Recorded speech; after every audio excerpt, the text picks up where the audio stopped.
Majora's Mask Remodeled. Hello my friends, welcome to Majora's Mask Remodeled, the show where we transform every mask from the video game Majora's Mask to make them more mystical works of art. To achieve our goal, we'll utilize art and cultural influences from around the world. Today's mask is the Gibdo Mask. As I'm sure you've noticed, the Gibdo Mask is a mummy, so of course my first thought was let's take a look at Kemet, also known as Egypt. Some of you might be wondering why I just called Egypt Kemet, because that's Egypt's true name. It was known as Kemet, the Black Land. It was given this name by the ancients who observed that the Nile River would gently flood its banks every year, leaving behind a layer of fertile black soil that the people could use to plant their crops. As for why it's called Egypt now, that's because the Greeks called it Egypt, and everyone just started using the name that the Greeks used. Considering all that, I'd like to use the name Kemet more often in my videos, and that may require me to repeat that fact about its name from time to time, but that's alright because repetition is actually beneficial for one's education. Alrighty, let's talk about the mask that was the subject of my first sketch. Basically, this is a drawing of the Funerary mask of Tutankhamun. You'll notice that the first few sketches that I'm going to be showing you stick pretty close to the original references, but you'll see later on how I combine these various influences to make something more unique. Anyway, Tutankhamun was a minor ruler and the son-in-law of Akhenaten. The reason Tutankhamun became famous is because in 1922, archaeologist Howard Carter discovered his tomb, and unlike the tombs of many other rulers, Tutankhamun's tomb was mostly intact. This allowed researchers to gain a much better understanding of the art of Kemet in that era. One of the many artworks that was found buried with the young ruler was a headrest made of elephant ivory. Not only does this show a link to Africa via trade and materials, but also a cultural link as well.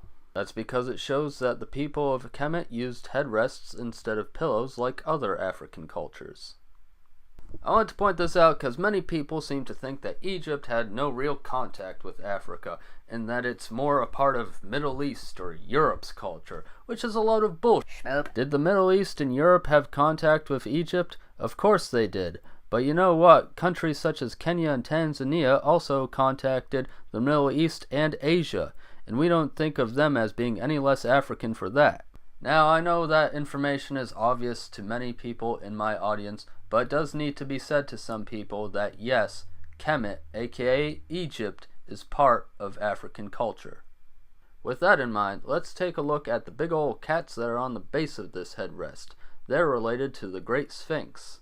For many people, the Great Sphinx is the only Sphinx that they know, but there are indeed others. The Sphinx of Taharka was the subject of my next sketch. This, however, was not made in Kemet. It was made in the land of Nubia, which is now the modern country of Sudan. More specifically, it was made by the kingdom of Kush. This Nubian kingdom grew to conquer Kemet at one point in history. In fact, the Sphinx shown here depicts Taharka, a Kushite king who ruled over Kemet. But unlike other cultures that conquered Kemet, Kush, being like a sister culture to Kemet, treated Kemet with respect, and when they had a victory, they attributed those victories to Kemet's gods, such as Amun, the god of the sun. Speaking of Amun, his temple was actually restored and expanded by the Kushite dynasty. But of course, eventually Kemet would rule itself again, and this led the people of Nubia to move the heart of their kingdom further south into Sudan and made their capital in Meroe. Many of Kush's royalty was buried in Meroe, and although these pyramids are smaller than the ones that you find in Kemet, it is worth noting that there are many more pyramids in Sudan than there are in Egypt. The reason why many of these pyramids are in ruins is because a crazy dastard from Italy searching for gold blew them up with TNT. Wow! I'm not trying to be rude to Italian viewers, I'm just stating facts. We all know that Europeans did a lot of terrible things in the colonial times, and Red Spirit Mask is not here to sugarcoat the truth.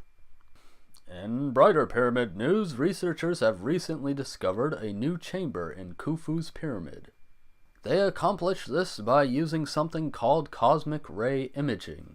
So basically they scanned the pyramid and found a large void. What's in that void is still a mystery because there is no entrance to it, but maybe we'll find out someday. Anyway, getting back to the architecture of Kush, I'd like to show you the gateway of the Temple of Apitimak. It features King Nata Kamani and Queen Amani Tare. Notice that the artists of Meroe depict their queen as large and heavy. This is said to emphasize the political power of the Kandake, the queen of Meroe. Which of course is different than how the queens of Kemet were depicted, because the queens of Kemet rarely had the kind of political power that the Nubian queens possessed.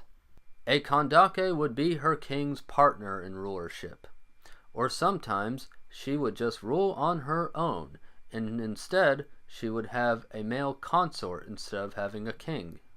There's plenty more we can say about Kemet and Kush, but let's move on to our next sketch. This is a Mayan jade mask. Now don't worry, I don't support any of those conspiracy theories that link the Mayan and Egyptian civilizations. I'm a by-the-books kind of academic. The reason why both peoples across the Atlantic built pyramids is simply because triangles make for sturdy structures. In other words, the reason is math. Besides disproving conspiracy theories, the reason I drew this is because it's a cool funerary mask that happens to fit our theme of the day, the Gibdo Mask. So let's talk about the mask's origins. It's from Guatemala, and it was found in the ancient city of Tikal. The settlement of Tikal is one of the largest Mayan ruins. Tikal was an important ceremonial, cultural, and commercial center. The mask itself was buried with a Mayan nobleman, and it was made with not just jade, but also pyrite and shell. It's worth mentioning that jade can actually come in multiple colors and not just the green that we're used to seeing. Figurative art in jade has been around in Mesoamerica since the time of the Olmecs. Jade was a sacred material, and the masks that were made out of it were meant to ensure the eternal existence of dignitaries after death. Two other cultures I referenced was the Chokwe of Angola and Rapa Nui. I chose these because they both have particular artworks that remind me of the Redeads from Wind Waker. And as Zelda fans know, under the wrappings of a Gibdo is a Redead, at least in some games. I doubt Nintendo knows about the Chokwe, but I have a little fan theory that they were looking at Rapa Nui when making the Wind Waker. Because Rapa Nui, aka Easter Island, is referenced by video games all the time. Easter Island is famous for its monolithic stone statues known as the Moai. But those aren't the only artworks that come from the island. Moai Kava Kava, meaning image with ribs, is a common wood sculpture in Rapa Nui. It's thought that they represent the spirits of the dead, and they were worn as necklaces during certain festivals. A little fun fact before we move on, Rapa Nui had its own set of glyphs called Rongo Rongo, and to this day it still has not been fully deciphered. Alrighty, let's journey back to Africa to discuss the Chokwe of Angola.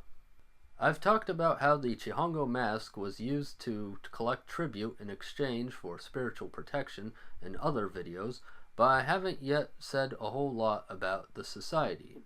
The Chokwe people lived for a long time under the political influence of the Lunda Empire. Chokwe leaders were descended from Lunda nobles who imposed their system of rule on the Chokwe people. The Chokwe, like the Nubians we discussed earlier, were matrilineal. So in their society, women were important in extending, transmitting, and solidifying power. Plenty more can be learned about the cultures that we discussed today, but for now, let's move on to the rest of our sketches. So I did about 3 sketches trying to incorporate the mummy wrappings of the Gibdo mask. In this first one, I incorporated the crown of Lower Kemet.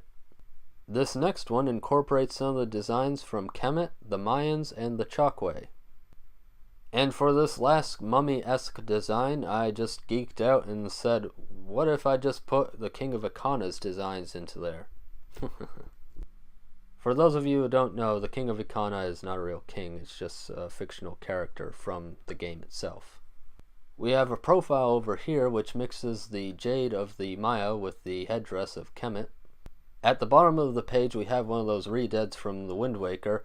That obviously is not a mask design, I was just trying to draw it so I could remember how it looked.